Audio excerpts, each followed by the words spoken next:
आज हम अपना बहुत ज्यादा इंपॉर्टेंट टॉपिक पढ़ने वाले हैं साइकोलॉजी में। और आज की जो क्लास है इस पे बहुत सारे स्टार लगा लो, क्योंकि आपको पता है जो आज टॉपिक है वो ज्यादा इंपॉर्टेंट है। और जो भी आज तक के प्रीवियस पेपर उठा के देखो, हर बार ये क्वेश्चन आया हुआ है। ठीक है, कोई बात नहीं, कभी कभी तो मेरा भी रिकॉर्ड टूटना चाहिए ना, पंचुअलिटी वाला। चलो, तो आज का टॉपिक है सृजनात्मकता, जिसको हम बोलते हैं क्रिएटिविटी। ठीक है, तो आज का टॉपिक है सृजनात्मकता, या जिसको आप बोलते हो बेटा क्रिएटिविटी। तो सबसे पहले समझते हैं कि कॉन्सेप्ट क्या है, इसका मतलब क्या है, ये टॉपिक क्या है। देखिए, नाम से ही है, आप देखिए नाम से ही क्या है, नाम से ही सृजनात्मकता या क्रिएटिविटी। तो होता क्या है क्रिएटिविटी? क्रिएटिविटी ये होता है जब आप कुछ क्रिएट करते हो। कुछ क्रिएट करते हो इन द सेंस आप कुछ बनाते हो। अब आप कहोगे मैम क्या बनाते हैं? अब भैया मतलब कुछ भी बनाते हो, लाइक आप किसी की कोई एक्टिंग कर रहे हो, आप किसी का कुछ मतलब जैसे आप स्टेटस लिखने का ट्रेंड था पहले, आजकल तो ये फोटोज वाले स्टेटस लगाने का ट्रेंड आ गया। पहले व्हाट्सएप पे स्टेटस लिखते थे अपना। तो कहने का मतलब क्रिएटिविटी कुछ भी हो सकता है। आपने कोई पोएम बनाई, वो आपकी क्रिएटिविटी हो सकती है। ठीक है, आपने कोई पेंटिंग बनाई, वो आपकी क्रिएटिविटी हो सकती है। तो कहने का मतलब क्रिएटिविटी कुछ भी हो सकती है। जो भी आप कुछ भी बनाते हो, कोई भी चीज आपकी क्रिएटिविटी हो सकती है। लेकिन कुछ एलिमेंट होते हैं जो क्रिएटिविटी में होने जरूरी हैं। ठीक है, कुछ एलिमेंट होते हैं जो क्रिएटिविटी में होने जरूरी हैं। यदि वो एलिमेंट नहीं है तो इसका मतलब वो चीज क्रिएटिविटी नहीं है। सबसे पहले कुछ बेसिक सी विशेषताएं समझ लेते हैं कि क्रिएटिविटी की क्या विशेषताएं होती हैं। तो क्रिएटिविटी की सबसे पहली विशेषता होती है भाई, ये मौलिक होती है। मौलिक मीन्स ओरिजिनल। क्रिएटिविटी की सबसे पहली विशेषता है, या आप इसको क्रिएटिविटी के एलिमेंट्स भी कह सकते हो। ठीक है, आप इसको क्रिएटिविटी के एलिमेंट्स भी कह सकते हो, मतलब क्रिएटिविटी के तत्व भी कह सकते हो। तो सबसे पहला एलिमेंट क्या होता है भाई? मौलिकता। ठीक है, सबसे पहला एलिमेंट क्या होता है? सबसे पहला एलिमेंट होता है मौलिकता। मौलिकता मतलब क्रिएटिविटी। मौलिकता मतलब ओरिजिनलिटी। कहने का मतलब क्या है, आप किसी का कुछ कॉपी पेस्ट कर रहे हो तो डेट इज नॉट क्रिएटिविटी, वो क्रिएटिविटी नहीं है। लेकिन आप अपना कुछ बना के लिख रहे हो तो वो क्या है? क्रिएटिविटी। ठीक है, तो सबसे पहली चीज जो होती है वो होती है मौलिकता। यदि आपके कंटेंट में, जैसे मैं अपना कंटेंट बनाती हूँ, अब साइकोलॉजी सब पढ़ते हैं और सब पढ़ाते हैं, लेकिन किसी बुक का कॉपी नहीं है, किसी टीचर का कॉपी नहीं है, अपनी 50 बुक ली, गूगल लिया, कुछ भी करा। I have created my own lesson and own style, कि मैंने इस लेसन को इस तरीके से पढ़ाना है, तो वो क्रिएटिविटी है। तो कहने का मतलब जब आप अपना कुछ भी क्रिएट करते हो तो डेट इज कॉल्ड क्रिएटिविटी। तो क्रिएटिविटी में सबसे पहली चीज होती है मौलिकता, ओरिजिनलिटी। ठीक है, दूसरी है प्रोडक्टिविटी, उत्पादकता, प्रोडक्टिविटी। अब आप खुद बताओ, आपने कुछ क्रिएट करा, वो कुछ यूनिक ही नहीं है, कुछ उत्पादक ही नहीं है, कुछ रचनात्मक ही नहीं है, तो उस क्रिएटिविटी का क्या ही फायदा है? ठीक है, तो आपकी जो क्रिएटिविटी है वो प्रोडक्टिव भी होनी चाहिए, मतलब वो रचनात्मक भी होनी चाहिए, वो कुछ बेस्ट वे में भी होनी चाहिए, मतलब उसका कोई आउटपुट होना चाहिए, लगे भाई हाँ तुमने कुछ क्रिएट किया है गजब सा, है ना? तो उसके अंदर होनी चाहिए। फिर उसके अंदर होती है फ्लुएंसी। फ्लुएंसी, जिसको हिंदी में बोलते हैं प्रभावशीलता। फिर क्रिएटिविटी के अंदर क्या होना चाहिए भाई? फ्लुएंसी होनी चाहिए, प्रभावशीलता होनी चाहिए। कहने का अभिप्राय क्या है, आपकी जो क्रिएटिविटी है यदि वो प्रभावित नहीं है, यदि वो इफेक्टिव नहीं है, यदि उसके अंदर कोई मतलब जबरदस्त तरीके से किसी को मजे नहीं दे रही वो क्रिएटिविटी, उसमें फील नहीं हो रहा कुछ, उसके अंदर फ्लुएंसी नहीं है। मान लो आपने एक पोएम लिखी है, उस पोएम को पढ़ रहे हैं, बच्चा बार बार अटक रहा है और बड़ा कंफ्यूज हो रहा है, तो वो आपकी क्रिएटिविटी नहीं मानी जाएगी। मतलब क्रिएटिविटी के अंदर फ्लुएंसी होनी बहुत ज्यादा जरूरी है। ठीक है, मतलब फ्लेक्सिबिलिटी होनी। फ्लुएंसी अलग चीज होती है। फ्लुएंसी क्या होता है, मान लो एक पोएम को आप पढ़ रहे हो तो कहीं रुक नहीं रहे हो, मतलब एक तरीके से उसको पढ़ रहे हो, उसके अंदर एक फ्लुएंट फील हो आपके अंदर हो रहा है, तो फ्लुएंसी होनी जरूरी है। उसके अलावा क्रिएटिविटी के अंदर लचीलापन, लचीलापन जिसको बोलते हैं फ्लेक्सिबिलिटी। ठीक है, लचीलापन जिसको हम क्या बोलते हैं? फ्लेक्सिबिलिटी। मतलब आपकी क्रिएटिविटी के अंदर फ्लेक्सिबिलिटी होनी बहुत जरूरी है। मैडम ये फ्लेक्सिबिलिटी क्या है? लचीलापन का मतलब क्या है, आपने जो क्रिएट किया है तो उसके अंदर इतनी जगह होनी चाहिए कि आप उसके अंदर कुछ ऐड ऑन कर सको, कुछ डाउट ऑन कर सको, कुछ ऐड कर रहे हो, कुछ डाउट कर रहे हो। तो ये जो चीज है इसको हम क्या बोलते हैं, फ्लेक्सिबिलिटी। मतलब आपकी क्रिएटिविटी जो है, फ्लेक्सिबिलिटी होनी चाहिए उसके अंदर। हाँ रिम्पी, आप बिल्कुल दूसरे फोन में चला सकते हो। यदि ये दिक्कत आ रही है, इस फोन में नेट का इशू है, आप अपना जो भी बैच है आप किसी भी दूसरे फोन में चला सकते हो। बस एक चीज ध्यान रखना, आपने जो ईमेल आईडी और पासवर्ड है भाई वो सबको याद होना चाहिए। अब कोई बच्चा ये दो चीजें भी मुझसे उम्मीद करे कि मैं याद रखूं और मैं उनको बताऊं फोन कर करके, वो गलत है। सिर्फ आप ऐप पे जब ईमेल भरते हो और पासवर्ड भरते हो, दो चीज आपको याद होनी चाहिए। आपने फोन बेच दिया, बेचने दे, दूसरे फोन में जा, अचीवर एकेडमी ऐप डाउनलोड कर और ईमेल और पासवर्ड डाल दे, दैट्स इट। बस ईमेल और पासवर्ड आपकी होनी चाहिए, बाकी कुछ जरूरी नहीं है। ठीक है भाई। हाँ, तो फ्लेक्सिबिलिटी होनी चाहिए, लचीलापन होना चाहिए, मौलिकता होनी चाहिए, प्रभावशालीता होनी चाहिए। तो ये मेजर एलिमेंट हैं जो किसी भी क्रिएटिविटी के अंदर होनी चाहिए। आप उत्पादकता को रचनात्मकता भी लिख सकते हो, ठीक है ना, आप इसको रचनात्मकता भी लिख सकते हो। प्रभावशीलता भी होना चाहिए, मतलब आपकी फ्लुएंसी भी होनी चाहिए, फ्लेक्सिबिलिटी भी होनी चाहिए, और मौलिकता मतलब ओरिजिनलिटी भी होनी चाहिए। ठीक है, मतलब किसी भी क्रिएटिविटी में यदि ये चारों चीज हैं तो इसका मतलब वो चीज क्या है भाई, वो चीज क्रिएटिव है।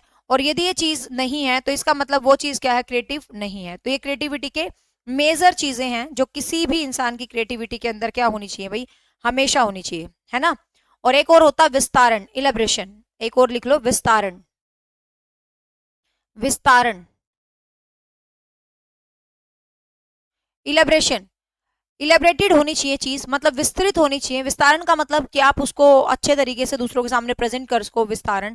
तो क्रिएटिविटी के अंदर विस्तारण भी होना चाहिए। तो ये तो क्या है, क्रिएटिविटी के एलिमेंट्स, क्रिएटिविटी के तत्व। कि कोई भी चीज जो है, कोई भी चीज तभी क्रिएटिव हो सकती है, ध्यान रखना, जब उसमें ये पांच चीजें हों। ठीक है, ध्यान रखना, जब उसमें पांच चीजें हों। पहली चीज मोरलिटी, मतलब ओरिजिनलिटी होनी चाहिए। दूसरी चीज प्रोडक्टिव, वो चीज रचनाशील होनी चाहिए। तीसरी चीज फ्लुएंसी, उसके अंदर प्रभावशीलता होनी चाहिए। चौथी चीज फ्लेक्सिबिलिटी, मतलब उसके अंदर एक फ्लेक्सिबिलिटी होनी चाहिए। और पांचवी चीज इलेब्रेशन, या जिसको हम बोलते हैं विस्तारण। तो कहने का मतलब क्रिएटिविटी के अंदर ये पांच एलिमेंट होने चाहिए। आपसे एग्जाम में क्वेश्चन पूछ लेगा कि क्रिएटिविटी में कौन सा एलिमेंट होता है और कौन सा एलिमेंट नहीं होता है, तो इन पांच में से तीन दो ऑप्शन देगा, चौथा कुछ और ऑप्शन देगा। तो you should know about these 5 elements. तो आपको इन 5 एलिमेंट्स का पता होना चाहिए। ठीक है, हाँ, क्लियर हुआ भाई यहाँ तक। अब कुछ बेसिक बातें आती हैं भाई, जो क्रिएटिविटी होती है वो जन्मजात होती है या उसको बाद में अर्जित किया जा सकता है। तो देखिए, क्रिएटिविटी ऐसी चीज है जो बाय बर्थ भी हो सकती है। आपने देखा कुछ बच्चे बचपन से ही बड़े कलाकार पैदा हो जाते हैं, लेकिन कुछ समाज में आके भी सीख सकते हैं। तो क्रिएटिविटी जन्मजात भी होती है, हेरिडिटिकल भी। कहने का मतलब आप जन्म से भी क्रिएटिव हो सकते हो। अब आप कहोगे मैम पैदा होते ही कैसे क्रिएटिव हो सकते हैं हम, मतलब पैदा होते ही, मतलब बेसिकली यदि एक ही ऑप्शन आपको करना पड़े तो क्रिएटिविटी ज्यादातर आपको संसार में आके ही मिलती है, आपके दिमाग में। बट कहते हैं ना, कुछ बच्चे जन्म से ही इतने इंटेलिजेंट पैदा होते हैं कि वो पैदा होते ही क्रिएटिव हो जाते हैं। ठीक है, बट बेसिकली जन्मजात जो है क्रिएटिविटी कम होती है, और जो एनवायरमेंटल इंटरेक्शन होता है उससे इंसान ज्यादा क्रिएटिव होता है, क्योंकि कुछ कुछ आके दुनिया में सीखता रहता है। अब क्वेश्चन आता है, जो क्रिएटिविटी होती है वो यूनिवर्सल होती है? ये क्वेश्चन आया था पिछली बार स्टेट में, यस या नो। तो क्रिएटिविटी बिल्कुल यूनिवर्सल होती है, क्रिएटिविटी बिल्कुल सार्वभौमिक होती है। ठीक है, क्रिएटिविटी है वो सार्वभौमिक होती है, मतलब क्रिएटिविटी बिल्कुल यूनिवर्सल होती है। क्रिएटिविटी के अंदर क्यूरियोसिटी होती है, क्योंकि कुछ भी आप सिखा रहे हो, सीख रहे हो, तो वो एक तरह से आपकी उसके अंदर जो है होती है, एक फील होता है क्रिएटिविटी के अंदर। ठीक है, तो क्रिएटिविटी सार्वभौमिक मतलब यूनिवर्सल होती है, मतलब यूनिवर्सल, हर इंसान क्रिएटिव होता है, आप ये कह सकते हो। तो ये क्वेश्चन बहुत बार आता है। कुछ बच्चे कहते हैं यूनिवर्सल क्यों कह सकते हैं मैम, क्योंकि सारी दुनिया क्रिएटिव थोड़ी ना होती है। लेकिन यार किसी में कुछ, किसी में कुछ, किसी में कुछ होता रहता है, इसलिए क्रिएटिविटी एक यूनिवर्सल कॉन्सेप्ट माना जाता है। ठीक है, नवीनता का कॉन्सेप्ट माना जाता है, ओरिजिनलिटी का कॉन्सेप्ट माना जाता है। तो ये सारे कॉन्सेप्ट किस में माने जाते हैं, क्रिएटिविटी के अंदर जो है माने जाते हैं। ठीक है, अब देखिए, मैं क्रिएटिविटी के चैप्टर को उतना ही काम कराऊंगी जितना एग्जाम्स के लिए बहुत ज्यादा इंपॉर्टेंट पॉइंट्स है। मतलब ये छोटा सा चैप्टर है, बट आप ये मानो कि इसका एक एक क्वेश्चन अपने एग्जाम के लिए बहुत ज्यादा इंपॉर्टेंट है। हम्म दूसरा है क्रिएटिविटी के थिंकिंग। क्वेश्चन आ जाता है क्रिएटिविटी में कैसी थिंकिंग होती है, क्रिएटिविटी के अंदर कैसा चिंतन होता है? तो क्रिएटिविटी के अंदर जो चिंतन होता है वो होता है अपसारी चिंतन, जिसको इंग्लिश में बोलते हैं डाइवर्जेंट थिंकिंग, जिसको इंग्लिश में बोलते हैं डाइवर्जेंट थिंकिंग। ठीक है, क्रिएटिविटी में डाइवर्जेंट थिंकिंग होता है। कैसा थिंकिंग होता है भाई? डाइवर्जेंट थिंकिंग होता है। अब देखिए, अब ये डाइवर्जेंट थिंकिंग क्या है? वैसे तो थिंकिंग का चैप्टर पढ़ेंगे कल, इन शॉर्ट समझ लो। अब यहाँ पर डिटेल में वहां पर पढ़ाऊंगी। दो थिंकिंग होती है, मतलब बहुत सारी थिंकिंग पढ़ेंगे लेकिन यहाँ पर सिर्फ दो से ही काम करो। एक होती है कन्वर्जेंट, एक होती है डाइवर्जेंट, मतलब ताकि आप कंफ्यूज ना हो। कन्वर्जेंट को हम बोलते हैं अभिसारी इन हिंदी, और इसको बोलते हैं डाइवर्जेंट को अपसारी। याद कैसे करोगे? कई बच्चा तो यही कंफ्यूज हो जाता है कि अपसारी कौन सी होती है और अभिसारी कौन सी होती है। देखो ऐसे याद करोगे, डाइवर्ट डाइवर्जेंट, अब ऐसे याद करेंगे, डाइवर्ट हो गया। मान लो आप कहीं जा रहे हो, आप रास्ता भटक गए, आप रास्ते से डाइवर्ट हो गए। अब रास्ता भटक गए तो क्या करेंगे? कभी वहां जा रहे हो, कभी वहां जा रहे हो, कभी वहां जा रहे हो, आप कंफ्यूज हो रहे हो कि मैडम मुझे जाना कहाँ था, मैं तो फिर रहा हूँ इधर उधर उधर उधर, पता नहीं क्या क्या करता फिर रहा हूँ। मतलब अपसारी। अप होता है फैलना, ठीक है, अप होता है फैलना, डाइवर्ट होता है भटकना, तो फैलना भटकना, ऐसे कॉम्बिनेशन करके आप याद कर लेना। ठीक है, ऐसे कॉम्बिनेशन करके आप याद कर लेना अपसारी चिंतन, जिसको हम डाइवर्जेंट थिंकिंग बोलते हैं। अब इस थिंकिंग के अंदर पता है बेसिकली क्या होता है? आप एक चीज को बहुत अधिक अधिक तरीके से सोचते हो, अलग अलग तरीके से सोचते हो।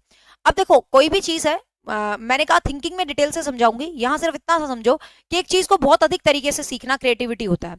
अब एक चीज को आप बहुत अलग अलग तरीके से सोच रहे हो, तो आप ये बताओ क्या आप हमेशा सही सोचोगे? जरूरी है? एक चीज को जब आप अलग अलग तरीके से सोच रहे हो, हाँ जी रितु मुझे सबके कमेंट दिख रहे हैं, बिल्कुल टेंशन ना लो, लेकिन आपको पता पढ़ाई के दौरान नो कमेंट रिप्लाई, लास्ट के 2 मिनट में रिप्लाई करके जाऊंगी, सबका मैं देख रही हूँ। ठीक है। तो अपसारी मतलब डाइवर्जेंट। डाइवर्जेंट के अंदर क्या होता है? एक से अधिक तरीके से सोचना। अब आप जब एक से अधिक तरीके से सोचोगे तो वो चीज गलत भी तो हो सकती है, जरूरी तो नहीं है सही हो हमेशा, है ना? तो ये गलत भी हो सकता है। क्रिएटिविटी को जरूरी हो ना हमेशा खास हो, बुरी भी हो सकती है, ठीक है ना? तो क्रिएटिविटी हमेशा चीज को एक से अधिक तरीके से सोचती है, तो इसीलिए हम ध्यान रखेंगे कि क्रिएटिविटी के अंदर जो थिंकिंग होती है बेटा वो कौन सी होती है? अपसारी चिंतन। ठीक है, वो कौन सी होती है? अपसारी चिंतन होता है क्रिएटिविटी के अंदर। और ये बात किसने कही थी? गिलफोर्ड महोदय। गिलफोर्ड का नाम सुना होगा, जेपी गिलफोर्ड। तो ये बात गिलफोर्ड ने कहा था, ठीक है, ये भी ध्यान रखेंगे। ये बात किसने कही थी? गिलफोर्ड ने कहा था। और जो बुद्धि होती है उसके अंदर कन्वर्जेंट थिंकिंग होती है। जो बुद्धि होती है उसके अंदर कैसी थिंकिंग होती है बच्चे? कन्वर्जेंट थिंकिंग होती है। ठीक है, बुद्धि के अंदर कन्वर्जेंट थिंकिंग होती है, अपसारी नहीं अभिसारी चिंतन होता है बुद्धि में। अब कुछ बच्चे कहेंगे क्यों मैडम, बुद्धि तो बहुत तरीके से सोचती है। लेकिन बुद्धि का चैप्टर आप पढ़ चुके हो, साइकोलॉजिस्ट कहते हैं बुद्धि एक सही चीज होती है, बुद्धि सही दिशा में सोचती है, बुद्धि करेक्शन की तरफ लेके जाती है हमें। और कन्वर्जेंट थिंकिंग फैक्ट्स पे डिपेंड होती है, करेक्शंस पे डिपेंड होती है। ठीक है, तो इसीलिए आपको ध्यान रखना है कि कन्वर्जेंट थिंकिंग होती है बुद्धि के अंदर। ठीक है। एक बच्चा कह रहा मैम पहले आपने 4 एलिमेंट बताया था, तो ये जो रचनात्मकता है इसको आप एलिमेंट की श्रेणी में रख भी सकते हो, नहीं भी रख सकते हो, बट मॉडर्न साइकोलॉजी में इसको रख लेते हैं। ठीक है ना? हाँ, क्लियर हुआ? तो डाइवर्जेंट और कन्वर्जेंट, तो थिंकिंग दो कई प्रकार की है, 10-12 प्रकार पढ़ाऊंगी कल परसों, अभी के लिए इतना याद रखना। अब कई बार क्वेश्चन आता है बच्चों को कंफ्यूज करने के लिए, क्या हर बुद्धिमान बच्चा क्रिएटिव होगा और हर क्रिएटिव बच्चा बुद्धिमान होगा? फटाफट बताओ, यस नो में आंसर बताओ। हर बुद्धिमान बच्चा क्रिएटिव होगा या हर क्रिएटिव बच्चा बुद्धिमान होगा? यस या नो, फटाफट बताओ। संगीता बता दो, दिख रहा है मुझे आपका नाम। हाँ बताओ फटाफट, जल्दी बताओ भाई।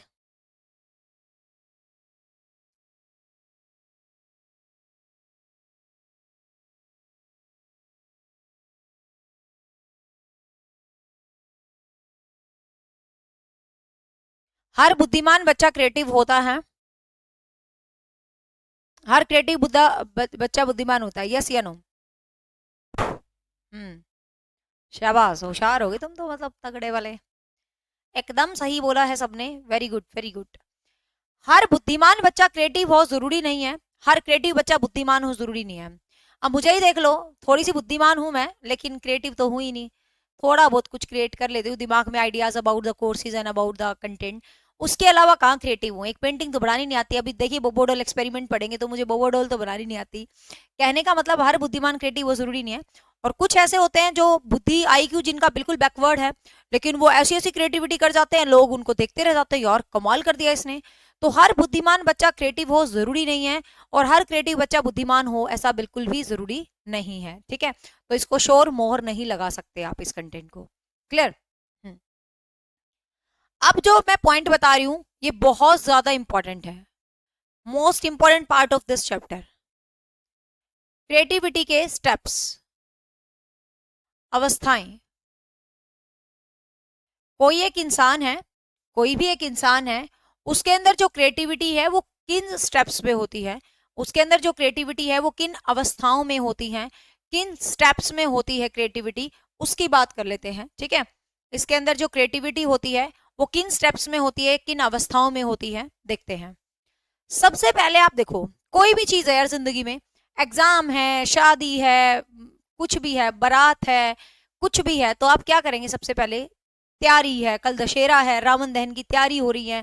ठीक है, तो तैयारी करते हैं सब। क्या करते हैं भाई? सबसे पहले की जाती है तैयारी, है ना? तैयारी जीत की, जैसे तुम लगे हुए हो तैयारी जीत की। तो सबसे पहले किसी भी चीज की हम तैयारी करेंगे, बस प्रिपरेशन करेंगे। तो सबसे पहले हम क्या करेंगे भाई? किसी भी चीज की वेरी फर्स्ट हम करते हैं प्रिपरेशन, जिसको हम बोलते हैं तैयारी। ठीक है, तो सबसे पहले हम क्या करेंगे भाई? तैयारी करेंगे। तैयारी का मतलब क्या है कि आपके सामने कोई समस्या है, कोई समाधान है, तो आप सोचते हो कि मैंने इस समस्या को कैसे हल करना है, इस समस्या के साथ क्या करना है।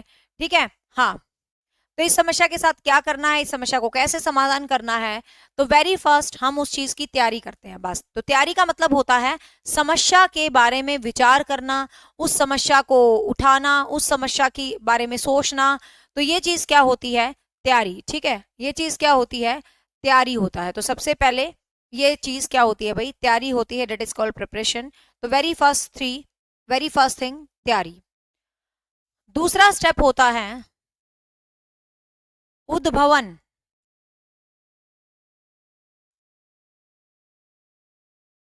Incubation in English. ये स्टेप है ना, रट के घोट के पी लेना, आज तक हर बार पेपर में आए हैं। ठीक है, किसी लेवल में तुम्हें क्वेश्चन जरूर टकराएगा, जरूर से जरूर टकराएगा। तो सेकंड स्टेप है उद्भवन। उद्भवन जिसको हम इंग्लिश में बोलेंगे इंक्यूबेशन। उद्भवन में क्या होता है? आपने तैयारी कर ली, आपने स्टेप्स को इकट्ठा कर लिया, फिर आप कुछ समय के लिए सोचते हो यार रुक जा ना, थोड़े दिन, मतलब थम जा। दिमाग को कहते हैं यार थोड़ा शांत रह, तूने जो जो सोचा है ना उनको थोड़ा विराम दे, कि मैंने ये आइडियाज बनाए हैं, ये आइडियाज बनाए हैं, ये आइडियाज बनाने हैं। तो थोड़े दिन के लिए, थोड़े टाइम के लिए हम अपने आइडियाज को विराम देते हैं। थोड़े टाइम हम फिर सोचते हैं यार तू यहाँ सेव हो, मैं नया आइडिया ढूंढूंगा। तो जो अपने आइडियाज होते हैं, जो अपनी समस्याएं होती है, जो अपनी बातें होती हैं, वो कई बार अनकॉन्शियस माइंड में चली जाती है। तो क्वेश्चन ये भी आ सकता है कि क्रिएटिविटी के किस स्टेप के दौरान घटनाएं अचेतन मन में चली जाती हैं। ठीक है, तो इस स्टेप के दौरान जो घटनाएं हैं वो कहाँ रहती हैं? अचेतन मन में। इसमें क्या है? हमने चीजों को तैयार किया, चीजों को प्लान किया, चीजों के बारे में सोचा, फिर हमने कहते हैं सोच साच लिया भाई करेंगे इस पे काम। तो कोई बात नहीं, थोड़ी देर के लिए जब हम इस पे काम करेंगे तो इसको मतलब सिर के पीछे ले जाएंगे। कल किसी प्रकार की कोई छुट्टी नहीं है। मुझे भी रावण दहन देखने का बहुत शौक है, अल्लाह मचाने का। ठीक है, लेकिन कोई छुट्टी नहीं करूंगी, क्योंकि दिवाली आपको पता सबसे बड़ा फेस्टिवल है, और दिवाली पे हर बच्चा छुट्टी चाहता है, और मैं नहीं चाहती कि सिलेबस एक दिन भी डिले हो। ठीक है, तो कल कोई छुट्टी नहीं होगी, बच्चे नहीं हो हल्ला मचाएंगे, ओ भाई रावण जल गए, रावण जल गए, ओ मजे आ गए। तो कोई बात नहीं, 5 बजे बाद चले जाए, हिंदी क्लास है 5:30 बजे तक खत्म कर दूंगी। रावण दहन तो 6:45 होता है। मतलब मजा तो आता है यार लाइफ में, खैर हुर्रे मचाने में ऐसा कुछ नहीं है। मैं 2 बच्चों की माँ हूँ, बट आज भी मुझे रावण जलने पे मुझे मतलब मजा आता है शोर करने में। ठीक है, लेकिन किसी प्रकार की कोई छुट्टी नहीं है, ये चीज अपने दिमाग में सेट रखना, छुट्टी नहीं है। हाँ, शाम की क्लास 6 बजे की बजाय 5:45 खत्म कर दूंगी, इतना कर सकती हूँ, छुट्टी वुट्टी कुछ भी नहीं है। ठीक है, दिवाली एनुअल फंक्शन है, दिवाली भैया दूज, तो उस पे 1-2 छुट्टी देख लेंगे, उसके अलावा कोई छुट्टी अचीवर एकेडमी के इतिहास पे नहीं होती है। ठीक है ना? हाँ हाँ, जो तो उद्भवन मेरे इतिहास में तभी छुट्टी होती है जब सिलेबस खत्म हो जाता है, उससे पहले मैं छुट्टियां नहीं करा करती। सभी मुझे खड़ूस मैनेजर कहते हैं, खड़ूस डायरेक्टर, छुट्टी नहीं करती, मास्टरों को भी चैन नहीं लेने देती ना मैडमों को। मुझे लगता है कि बस काम खत्म होना चाहिए। तो अचेतन मन, ठीक है, हाँ। तो उद्भवन, इंक्यूबेशन मतलब अचेतन मन। तो ध्यान रखना, क्वेश्चन आ जाए अचेतन मन में क्रिएटिविटी कहाँ है, तो अचेतन मन में क्रिएटिविटी उद्भवन के अंदर है, मतलब इंक्यूबेशन है। तीसरी जो चीज है डेट इज उद्दीपन। उद्दीपन या प्रदीपन कुछ भी लिखा हो सकता है हिंदी में। इल्यूमिनेशन, इल्यूमिनेशन,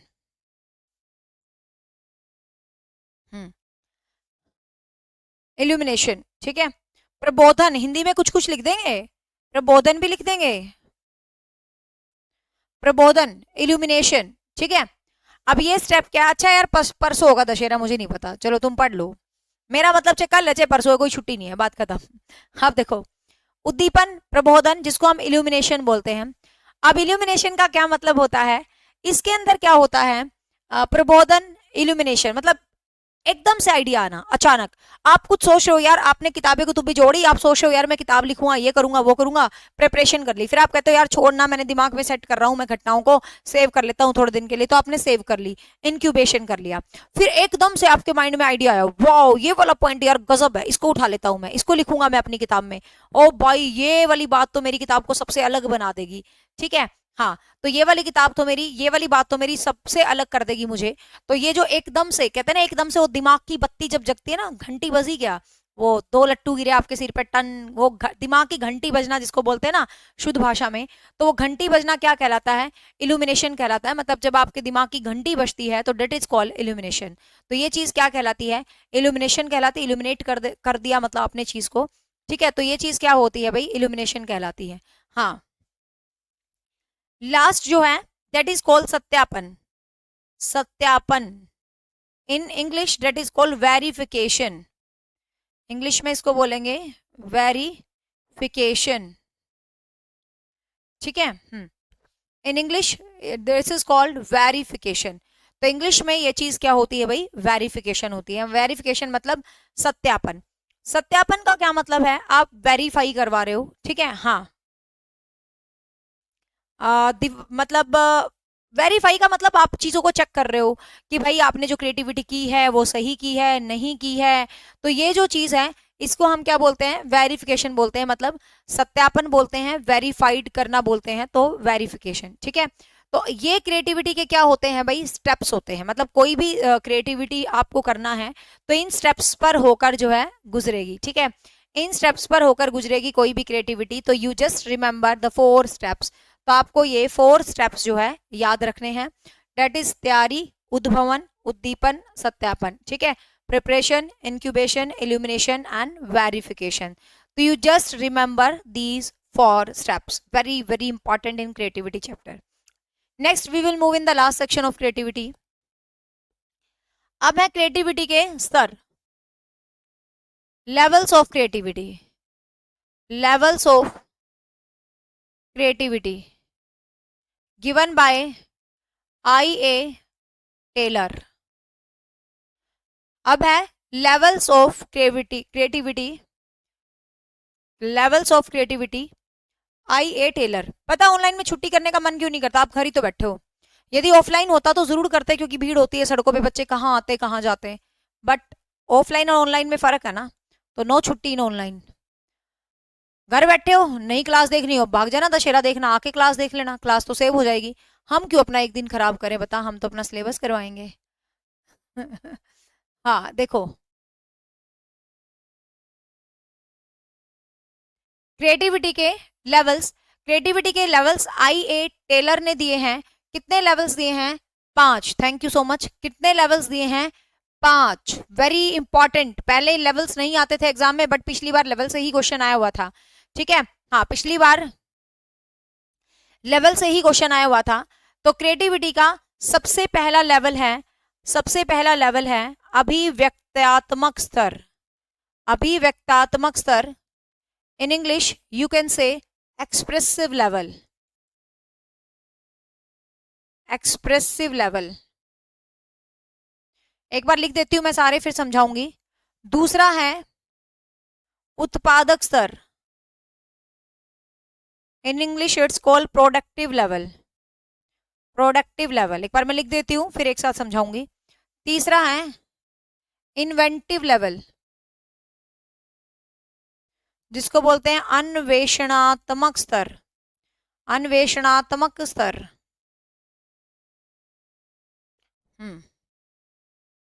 चौथा है नवाचारित स्तर, नवाचारित स्तर जिसको बोलेंगे innovative level, innovative level in English. और पांचवे को बोलेंगे उदात्मक स्तर, उदात्मक स्तर, एमर्जेटिव लेवल, EMERCEN, ठीक है, एमर्जेटिव लेवल। फटाफट लिखो एक बार पांचों स्टेप, फटाफट से लिखो, फिर बताती हूँ, समझाती हूँ पांचों को।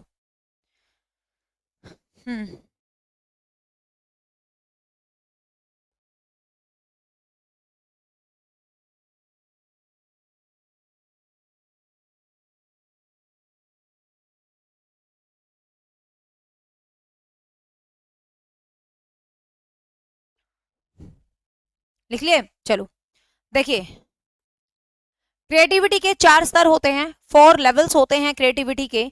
तो 4 लेवल्स कौन कौन से होते हैं? अभिव्यक्तात्मक स्तर, उत्पादक स्तर, इन्वेंटिव स्तर, चौथा नवाचारित स्तर और पांचवा है उदात्मक स्तर। अब 1 बाय 1 करते हैं सबको, कैसे समझेंगे कैसे पढ़ेंगे देख लो।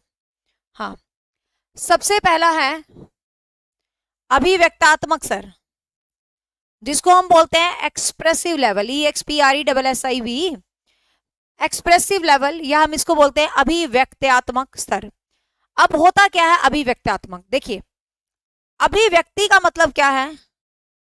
अभिव्यक्ति का मतलब होता है मैं अपनी अभिव्यक्ति कर रही हूं, मतलब कोई इंसान कुछ भी बोले जा रहा है, मतलब मैं तो अभिव्यक्ति अच्छे तरीके से कर रही हूँ विचारों की, लेकिन मैं जनरल बता रही हूँ। अभिव्यक्तात्मक लेवल वो होता है जो क्रिएटिविटी का सबसे लोवेस्ट लेवल होता है, ठीक है, क्रिएटिविटी का सबसे निम्नतम स्तर होता है। एक एक बात जो मैं बोल रही हूँ लिखते जाना, इसको हम क्रिएटिविटी का निम्नतम स्तर बोलते हैं, निम्नतम स्तर, ठीक है, लोवेस्ट लेवल, लोवेस्ट लेवल, ठीक है, क्रिएटिविटी का निम्नतम स्तर, ठीक है, लोवेस्ट लेवल ऑफ क्रिएटिविटी। तो सबसे पहला यही क्वेश्चन आपके एग्जाम में आ गया था कि क्रिएटिविटी का निम्नतम स्तर कौन सा होता है? तो क्रिएटिविटी का लोवेस्ट लेवल कौन सा होता है भाई? अभिव्यक्तात्मक स्तर, ठीक है, अभिव्यक्तात्मक स्तर, उसको हम क्या बोलते हैं? क्रिएटिविटी का लोवेस्ट लेवल हम उसको बोलते हैं, ठीक है, तो ये चीज ध्यान रखिएगा। इसके अंदर ना कोई ओरिजिनलिटी होती, ना ही कोई क्वालिटी होती, बस विचारों को एक्सप्रेस करना है। आपने कई बंदे देखे होंगे, वो किसी भी टाइम लगा लो, पढ़ाते टाइम लगा लो, या कोई पोएम सुनाते टाइम लगा लो, कोई बात करते टाइम लगा लो, आपको कई बंदे तो ऐसे होते होंगे जिनकी बातों में आपको बड़ा मजा आता होगा, लाइक यार हाँ मजा आ रहा है इसकी सुनने में, तो और इस वाली टीचर से पढ़ने में तो बड़ा मजा आ रहा है, पढ़ते रहो। तो कई टीचर से हमें लगता है क्या यार बोले जा रही है, क्या बकवास कर रहा है, कर रही है, मजा नहीं आ रहा। वैसे तो सभी टीचर्स अच्छे होते हैं, सभी टीचर दिल से मेहनत करते हैं, सभी टीचर बेस्ट कंटेंट देना चाहते हैं, कोई भी टीचर बुरा नहीं होता है, बट स्टिल आपको पता हम भी बच्चे रहे हैं, तुम भी बच्चे रहे हो, तो कभी कभी हमें ये नहीं फील होता है क्या है यूं ही बोले जाता है, कुछ मजा भी आता है इसकी में। तो वो जो क्रिएटिविटी का लेवल होता है वो अभिव्यक्तात्मक स्तर होता है, मतलब जब आपको किसी प्रकार का कोई मजा नहीं आता, आप बस ऐसे ही पढ़ जाते हो, मतलब उसमें कोई क्वालिटी नहीं होती, कोई ओरिजिनलिटी नहीं होती, तो ये जो चीज होती है इसको हम बोलते हैं एक्सप्रेसिव स्तर, ठीक है, without any originality, without any quality, it's called the expressive level of creativity. तो इसको क्रिएटिविटी का क्या कहते हैं? Expressive level. We just want to express the feelings, बस हमें सिर्फ एक्सप्रेस करना है भाई, बाकी वो अच्छा लग रहा है किसी को, बुरा लग रहा है किसी को, हमें कोई मतलब नहीं है, बस हमें तो बोलने से मतलब आगे। तो ये जो चीज है क्रिएटिविटी का कैसा लेवल होता है भाई? अभिव्यक्तात्मक स्तर, ठीक है, एक्सप्रेसिव लेवल, ठीक है, अभिव्यक्तात्मक स्तर जिसको हम क्या बोलते हैं? एक्सप्रेसिव लेवल जो है बोलते हैं। हाँ, बस तुम मेरी तारीफ मत करा करो, मेरे को ना फिर थोड़ी ना फीलिंग आ जाती है, फिर पढ़ाने से ध्यान हट जाता है, ठीक है, पढ़ लो चुपचाप। हाँ, सेकंड है उत्पादक स्तर, प्रोडक्टिव लेवल। अब ये प्रोडक्टिव लेवल का क्या मतलब है? ध्यान से देखो, प्रोडक्ट का मतलब क्या है? कुछ प्रोडक्ट करना, मतलब कुछ ना कुछ पैदा करना, कुछ प्रोडक्ट करना। तो प्रोडक्टिव लेवल का मतलब जैसे अपना कुछ आप बना लेते हो, कुछ भी मतलब लाइफ में आप क्रिएट कर लेते हो, तो ये प्रोडक्टिव लेवल होता है, मतलब कुछ यूनिक, कुछ आइडियाज, कुछ विचार। जैसे हम यूं नहीं बताते, हम एक ग्रुप में बैठे हैं, अब एक ग्रुप में एक बंदा आया, कुछ कुछ सब बोले जा रहे थे पागलों की तरह, एक बंदे ने जबरदस्त बात कहती, हम कहते हैं यार क्या मजा आ गया, मतलब यार मजा आ गया यार, तूने क्या बात बोली यार, मतलब बस मजे करवा दी तूने तो इस बात को बोल के, क्या आइडिया दिया यार इसने, यूं नहीं बोलते हम एकदम से। तो वो जो बंदा होता है उसके अंदर क्रिएटिविटी का कौन सा लेवल होता है, प्रोडक्टिव स्किल्स, ठीक है। हाँ, उसका कौन सा मतलब उसको हम क्या बोलते हैं, प्रोडक्टिव लेवल बोलते हैं, मतलब उसको हम क्या बोलते हैं, उत्पादक स्तर, या हम उसको बोलते हैं प्रोडक्टिव लेवल, ठीक है बेटा ध्यान रखेंगे। उत्पादक स्तर या हम उसको क्या बोलते हैं, प्रोडक्टिव लेवल, ठीक है। तो ध्यान रखेंगे उत्पादक स्तर या प्रोडक्टिव लेवल, ये क्या होता है, सेकंड नंबर का स्टेप होता है, ठीक है। मतलब इसमें आप कुछ भी किसी को कुछ आइडियाज दे रहे हो, कुछ विचार दे रहे हो, कुछ मतलब मजे से कुछ अच्छा दे रहे हो, ठीक है। हाँ, तो ये उत्पादक स्तर होता है। फिर है इनोवेटिव स्तर, अन्वेषणात्मक लेवल, इन्वेंटिव लेवल, ठीक है। इन्वेंटिव लेवल, अन्वेषणात्मक स्तर, इन्वेंटिव बोलते हैं। और ये उत्पादक स्तर है, इसको प्रोडक्टिव लेवल भी बोल देते हैं, इसको टेक्निकल लेवल भी बोल सकते हो, technical, but productive is better word, ठीक है। इन्वेंटिव लेवल, इसके अंदर क्या होता है, इन अन्वेषणात्मक, अन्वेषण का मतलब क्या होता है, अन्वेषण का आपको पता है, एक सर्च एक रिसर्च, सर्च होता है किसी नई चीज को क्रिएट करना, तो डेट इज उत्पादकता। रिसर्च होता है पुरानी चीज से कुछ नया क्रिएट करना, that is called inventive level. Inventive level के अंदर क्या होता है स्पेशल, आप किसी मतलब पुरानी चीज से, मतलब कोई पुरानी चीज से कुछ नया जब क्रिएट करते हो तो वो चीज क्या होता है, अन्वेषणात्मक स्तर होता है। जब आप किसी पुरानी चीज से कुछ नया क्रिएट करते हो, जैसे कि आप लोगों ने देखा होगा चंडीगढ़ में एक रॉक गार्डन बना हुआ है ना, रॉक गार्डन की यदि हम बात करें तो बेसिकली वेस्ट मटेरियल से बना हुआ है भाई रॉक गार्डन, है ना, टूटी चूड़ियां, कांच की, पत्थर वत्थर ऐसे करके। तो वो क्रिएटिविटी का कौन सा लेवल है भाई, वो क्रिएटिविटी का अन्वेषण स्तर है, वो क्रिएटिविटी का इन्वेंटिव लेवल है, ठीक है। हाँ, तो वो क्रिएटिविटी का कैसा लेवल है भाई, इन्वेंटिव लेवल है। तो क्रिएटिविटी का कैसा लेवल है, इन्वेंटिव लेवल है, मतलब अन्वेषणात्मक स्तर, जिसमें हम कुछ पुरानी चीजों के माध्यम से कुछ नया क्रिएट कर देते हैं, ठीक है। आपने देखा होगा बहुत सारे बच्चे वेस्ट मटेरियल से क्या क्या जबरदस्त कला का, यार ये बात हम में नहीं आई कभी भी, मतलब ये कला में है ना देखती रह जाती हूँ यार, क्या क्या बना देते हैं बंदे, वो तो बहुत अच्छा लगता है, मतलब कुछ कुछ बना के ले आते हैं। कईयों के घर के बाहर पेंटिंग्स वेलकम की खुद बना बना के लिखी होती हैं, मतलब होम डेकोरेशन इंटीरियर की मस्त मस्त चीजें बना लेते हैं, बस ये कला नहीं आई मेरे में कभी भी। मतलब वेस्ट मटेरियल को यूटिलाइज करके कुछ कुछ यूनिक क्रिएट करके, कलाकार मतलब बहुत है, मैंने देखा है ऐसी ऐसी पेंटिंग्स बना देते हैं, ऐसे ऐसे पोर्ट्रेट बना देते हैं, बता बंदा खड़ा बंदे को उतार के रख देंगे, क्या मतलब गजब के बंदे हैं दुनिया में। बस ये बात की कमी रहेगी, मेरी लड़की को सिखाऊंगी मैं पेंटिंग वेंटिंग, फिर बनाया करेगी मेरे स्केच बैठ के। तो इन्वेंटिव लेवल, तो जो मुझ में कमियां रही हैं मैं मेरी डॉटर को सब कुछ सिखा दूंगी। वो कहती है मम्मी अब क्या क्या करवाओगी मुझसे, मम्मी आप मेरी डांस क्लास ज्वाइन करवा देते हो। अब आप कह रहे हो थोड़ी सी बड़ी, क्योंकि मुझे मेहंदी का बहुत शौक है, लिटरली मुझे मेहंदी बहुत पसंद है। तो मैंने कहा काव्य तू मेहंदी सीख लेना 8वीं क्लास में होते ही, क्योंकि मैंने ये चीजें कम सीखी बिकॉज मम्मी कहती थी पढ़ लो कुछ नहीं रखा इन मेहंदी मुंदी डांस डूंस करने में, पढ़ लो। लेकिन आज जमाना बदल गया, तो मैं कहती हूँ काव्य तो सब कुछ सीख ले, बस मुझे उसको प्रोफेशनल नहीं बनाना, मतलब लोगों की नहीं लगाएगी वो, मतलब मेरे ही लगाएगी।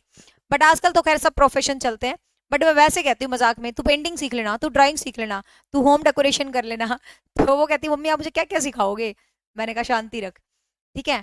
तो इन्वेंटिव लेवल, अन्वेषणात्मक स्तर, क्लियर। नेक्स्ट है क्वेश्चन नंबर 4, जिसको हम बोलते हैं नवाचारित स्तर, जिसको हम बोलते हैं इनोवेटिव लेवल, नवाचारित स्तर।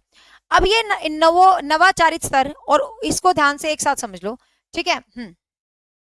प्रोडक्टिव में नहीं तो कुछ भी क्रिएट करना, जैसे आपने पोएम कर ली, कुछ भी करी, तो ये चीज है। हाँ, तो नवाचारित जिसको हम इनोवेटिव लेवल बोलते हैं। हाँ, उदात्मक स्तर जिसको हम अमरजेटिव लेवल बोलते हैं, जिसको हम क्या बोलते हैं, अमरजेटिव लेवल बोलते हैं, उदात्मक स्तर। बस मुझे 8 टाइप चीजें नहीं आती, बाकी सब काम आते हैं दुनिया के। उदात्मक स्तर जिसको हम बोलते हैं अमरजेटिव लेवल। अब इन दोनों को ना ध्यान से समझना, इन दोनों बातों को ध्यान से समझना, ये दोनों वैसे ही होते हैं जैसे जीन प्याजे की तीसरी और चौथी अवस्था होती है, याद आ गई सबको, जीन प्याजे की तीसरी और चौथी जो अवस्था होती है तो वो होती है नवाचारित और उदात्मक। कहने का मतलब यहां भी बच्चा क्रिएटिव है, यहां भी बच्चा क्रिएटिव है, ठीक है, चौथे स्टेप में भी क्रिएटिव है, पांचवें स्टेप में भी क्रिएटिव है।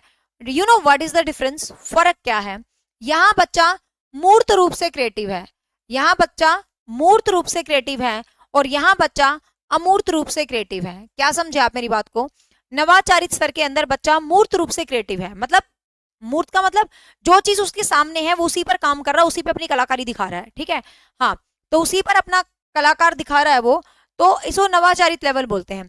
लेकिन उद्यात्मक के अंदर क्या होता है, जो अमूर्त चीजें हैं, जो भावनाएं हैं, जो फीलिंग्स हैं, उनसे भी कलाकारी दिखा देता है। ठीक है, उनसे भी क्या कर लेता है, कलाकारी दिखा देता है। तो इसको हम क्या बोलते हैं, अमर्जेटिव लेवल। ठीक है, उसको हम क्या बोलते हैं, अमर्जेटिव लेवल। कहने का मतलब जीन प्याजे की तीसरी और चौथी अवस्था है बस। इसके अंदर भी बच्चा कलाकार है, इसके अंदर भी बच्चा कलाकार है। इसके अंदर जो चीजें मूर्त हैं, जो चीजें कंक्रीट हैं, जो चीजें ठोस हैं, जो चीजें उसके सामने हैं, वो उस पर काम करता है। ठीक है, और मतलब कुछ भी क्रिएट कर लेता है वो। कोई चीज पहले नहीं देखी, लेकिन इसके अंदर क्या होता है, आप कोई भावनाएं हैं, कोई विचार है, कुछ भी क्रिएट कर लेते हो आप जबरदस्त तरीके से। जैसे कि कवि है, कवि कवि की जो कल्पना होती है, कवि की जो कल्पना होती है, डेट इज उदात्मक स्तर, वो अमर्जेटिव लेवल होता है। कवि की कल्पना तो पता नहीं कहाँ से कहाँ चली जाती है। ठीक है, तो उसको हम क्या बोलते हैं, उदात्मक स्तर बोलते हैं। उसको हम क्या बोलते हैं, उदात्मक स्तर बोलते हैं। जो कवि की कल्पनाएं होती हैं उसको हम उदात्मक स्तर बोलते हैं। ठीक है, अमर्जेटिव लेवल हम उसको बोलते हैं। क्या बोलते हैं भाई उसको, अमर्जेटिव लेवल हम उसको बोलते हैं। ठीक है, तो ध्यान रखेंगे ये क्रिएटिविटी का हाई लेवल होता है। ध्यान से सुनिएंगे, जो चौथा होता है इसको हम हाई लेवल बोलते हैं। हाई, उच्च स्तर होता है ये क्रिएटिविटी का, उच्च। और इसको बोलते हैं हाईएस्ट लेवल, इसको बोलते हैं हाईएस्ट लेवल, उच्चतम स्तर। यहां लिखा कम भी दिख रहा हो तो कोई दिक्कत नहीं है, मेरी शब्दों पे ध्यान दो और लिख लो। उदात्मक स्तर को हम बोलते हैं हाईएस्ट लेवल, और इसको बोलते हैं हाई लेवल। नवाचारी स्तर हाई लेवल होता है, और ये क्या होता है, हाईएस्ट लेवल ऑफ क्रिएटिविटी। ठीक है, ये क्या होता है, हाईएस्ट लेवल ऑफ क्रिएटिविटी होता है। ठीक है, ध्यान रखेंगे। तो ये क्या है, क्रिएटिविटी के 5 स्तर हैं। ये क्रिएटिविटी के क्या है भाई, 5 स्तर हैं, जो अक्सर एग्जाम में पूछा जाता है। ठीक है ना, मतलब उदात्मक स्तर में तो बच्चा बहुत ज्ञान लगाता, दुनिया कैसे काम करती है, दुनिया कैसे सीखती है, तो उदात्मक स्तर होता है। क्लियर। एक है ना क्रिएटिविटी के अंदर, जेपी गिलफोर्ड के तत्व बहुत बार एग्जाम में आ रहे हैं कि जो गिलफोर्ड है उसने क्रिएटिविटी में कितने एलिमेंट दिए हैं, कई बार पूछ लेते हैं। भाई जेपी गिलफोर्ड के हिसाब से क्रिएटिविटी में क्या है, वैसे तो क्रिएटिविटी में मेन जो एलिमेंट है वो ही है जो मैंने आपको बताया, ओरिजिनलिटी, फ्लेक्सिबिलिटी, फ्लुएंसी और इलेब्रेशन। वो 4 मुख्य तत्व हैं, बट रचनात्मकता is also the part of creativity. ठीक है, मुख्य तत्व वो 4 हैं। हाँ, अब गिलफोर्ड ने 5 दिए हैं, ये लिख लो, एक बार पेपर में पूछा गया था कौन सा गिलफोर्ड के हिसाब से सृजनात्मकता का एलिमेंट नहीं है। ठीक है, कौन सा गिलफोर्ड के हिसाब से सृजनात्मकता का एलिमेंट नहीं है, तो इसने दिया ग्रहणशीलता, ग्रहणशीलता, अपसारी चिंतन, अभिसारी चिंतन, स्मृति, और 5वां है मूल्यांकन। Important 1 question, very very important question है ये। ग्रहणशीलता, किसी भी चीज को ग्रहण करना, कॉग्निज्म कह सकते हो आप इसको, कॉग्निटिव टाइप में। ये मैंने आपको अभी बताया है डाइवर्जेंट थिंकिंग, ये convergent thinking, it's called memory and it's called evaluation. ठीक है, हाँ, तो जेपी गिलफोर्ड ने ये 5 तत्व आपको बताए हैं, तो ये चीज आप समझेंगे, ये क्वेश्चन कई बार एग्जाम में आ चुका है। जेपी गिलफोर्ड ने 5 तत्व बताए हैं। सबसे पहले बताया ग्रहणशीलता, कि बच्चों के अंदर कॉग्निज्म होती है, किसी भी चीज को ग्रहण करने की, किसी भी चीज को अंडरस्टैंड करने की, किसी भी चीज को दिमाग में लाने की पावर होती है। ठीक है, फिर एक चीज मैंने बताया, क्रिएटिविटी में अपसारी चिंतन होता है। ये एक सार्वभौमिक फैक्ट है कि क्रिएटिविटी में अपसारी चिंतन होता है, लेकिन किसने क्रिएटिविटी में अभिसारी चिंतन बताया था, गिलफोर्ड ने। गिलफोर्ड ने दोनों बोला था। गिलफोर्ड कहता मेरे हिसाब से क्रिएटिविटी अपसारी भी होती है और मेरे हिसाब से क्रिएटिविटी अभिसारी भी होती है। तो ध्यान रखेंगे, क्रिएटिविटी के अंदर अपसारी और अभिसारी दोनों थिंकिंग की बात कही थी किसने भाई, जेपी गिलफोर्ड ने। लेकिन ऑल ओवर आपसे पूछा जाए तो आप अपसारी चिंतन करेंगे। ठीक है, ऑल ओवर जो एक सार्वभौमिक सत्य है वो अपसारी है, लेकिन वैसे आप दोनों करेंगे।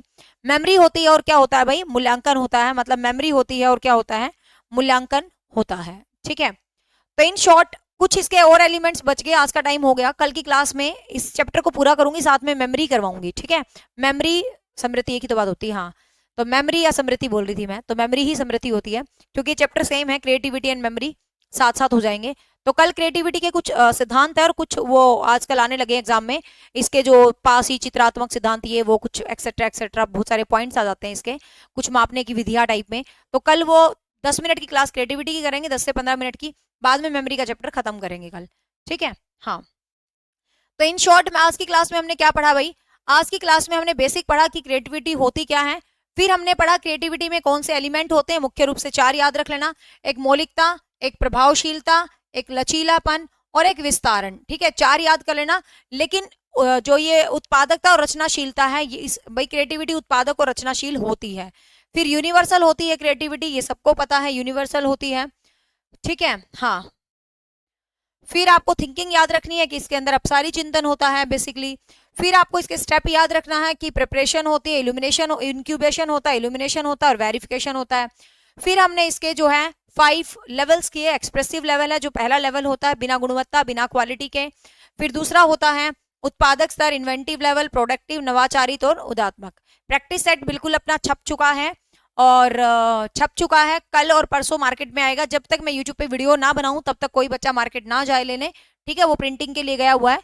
तो तब तक मैं चाहती हूँ तुम्हारा सिलेबस हो जाए, उसके बाद ही प्रैक्टिस सेट आने दो, 2-4 दिन और रुक जाओ, थम जाओ, शांति रखो। ठीक है, तो all about for the day, thank you so much. 5 बजे आपकी दूसरी क्लास है, मिलती हूँ। अभी 2 मिनट में पानी पी के, बिल्कुल लेट नहीं होंगे, तुरंत क्लास करेंगे क्योंकि